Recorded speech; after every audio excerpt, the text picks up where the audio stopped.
محمد رسول الله. Të gjitha falenderimet tona janë për Allahun fuqiplot. Atë falenderojmë, prej Allahut ndihmë dhe fali kërkojmë. Dëshmojmë se i drejtë dhe meritor për ta lutur dhe për ta adhuruar është vetëm Allahu, i cili është një dhe i vetëm. Po kështu për Muhamedit alayhi salatu wassalam dëshmojmë se është robi i Allahut dhe i dërguar i tij i fundit, i dërguar me paqë, mëshirë dhe udhëzim për njerëzimin e mbar. Të nderuar vëllezër, ne sapo kemi hyrë në 10-shin e fundit të Ramazanit. Kemi hyrë në ditët më të mira të tij. Siç e dini, Ramazani tërë është begati. Nuk ka ditë dhe natë e tij që nuk paraqet një mundësi në vete.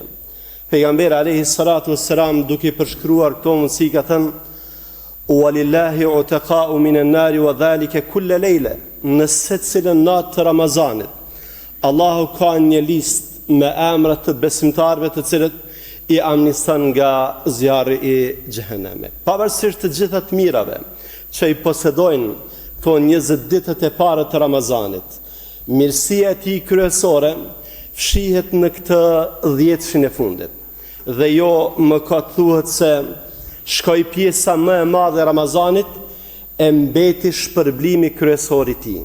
Pra, ajo mirësia kryesore të cilën ne e kemi synuar qysh në fillim të Ramazanit, ajo për cilën madje pejgamberi alayhi salatu wassalam ka paralajmëruar qysh në fillim të Ramazanit, nga se siç keni dëgjuar, siç keni lexuar me rastin e ardhjes së Ramazanit, pejgamberi alayhi salatu wassalam ju ka marrë mysh dhe besimtarve, duke u kujtuar të mirat që ka ky muaj dhe përveç tjerash u ka kujtuar edhe këtë shpërblimin premi, këtë shpërblimin kryesor, duke thënë: "Walillahi fihi lejla hiya khairun min alf shahr man hurima khairaha faqad hurim."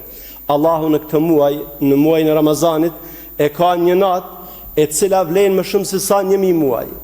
Ai njeri që privohet prej kësaj të mire, ai vërtet është i privuar. Pra, qysh në fillim, qysh në ditët e para të Ramazanit, pejgamberi alayhi salatu wassalam i ka nxit dhe i ka porosit besimtarët që kësaj pjesës së fundit që ne veç kemi hyrë në të, t'i kushtohet vëmendje kryesore, për arsye se ajo e fsheh shpërblimin kryesor. Në të fshihet premia, fshihet nata e kadrit e cila është më e mirë se sa 1000 muaj ose se një jetë e tërë.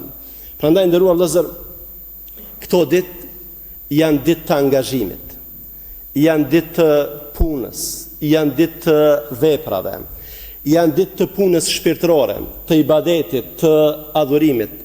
Ashtu siç jemi mësuar nga pejgamberi alayhi salatu wassalam, ai jo vetëm që ka nxit për shembull, por dhe ka ofruar personalisht shembullin e përkryer sa i përket përkushtimit në këto 10 ditë.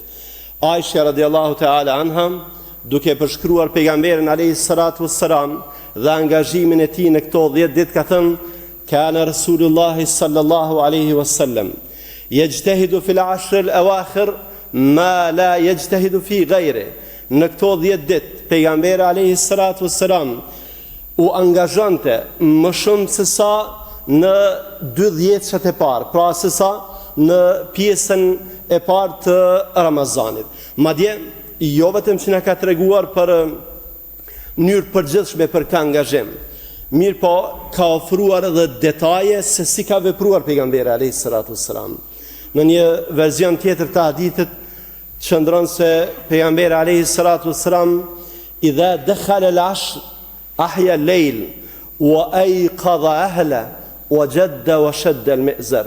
Kur vjen të 10 i fundit, pejgamberi alayhi salatu wassalam e ngjallte natën, nuk flinte gjatë natës, nga se nata e kadrit, shpërblimi kryesor i natës së kadrit kërkohet gjatë natës. Prandaj pejgamberi alayhi salatu wassalam e ngjallte natën me adhurime, e ngjallte natën me ibadete dhe jo vetëm.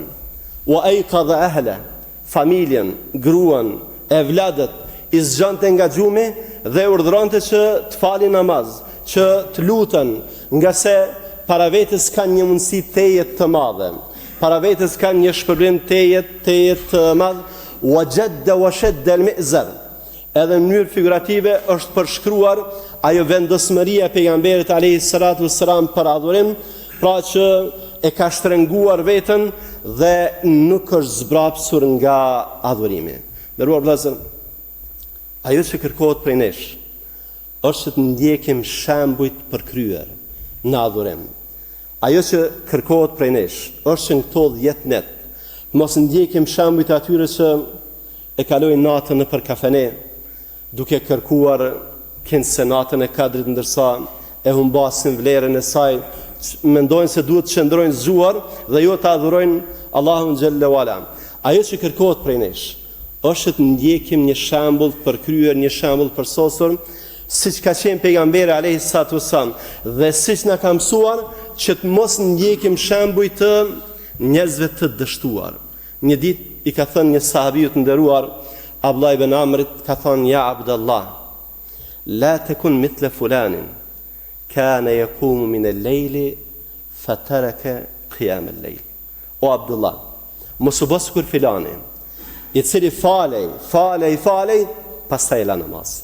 Falte namaz natën e parë, mendon që nata e Kadrit është natën e 21, shpresohet. 23, 20, ka një shpjegim që ndëruar vëllezër, ndoshta edhe kemi përmendur edhe këtu më herët. Nata e Kadrit mund të jetë edhe në netët çift, nëse muaji i ka 30 ditë. Pra, ajo që prej nesh kërkohet, jo të ndjekim netët tek 21, 23, mirë po ashtu siç ka thënë pejgamberi alayhi salatu wasallam, iltamisuha fil ashr al-awakhir, kërkojeni natën e Kadrit në gjitha netët e fundit të Ramazanit. Pra kjo pjesë që na ka mbetur, se cila natë mund të jetë nata e Kadrit. Prandaj ta kërkojmë dhe t'i japim nga vetja maksimumin, nga se me pak punë mund të arrijmë një shpërblim të cilin ummetet para nesh, popujt para nesh nuk e kanë pasur. Ndëruar vëllezër, këto 10 ditë janë ditë, nëse mund t'i quaj kësaj, rigjenerimit ton të brendshëm shpirtëror dhe moral. Lidhja me Allah nëpërmjet natës së Kadrit, nëpërmjet shpërblimeve të tij dhe rishikimi gjendjes son duke pastruar agjerimin nga lëshimet, gafat, tëmetat eventuale. Më saktë, ne jemi në kohën kur jepet sadakaja e fitrit.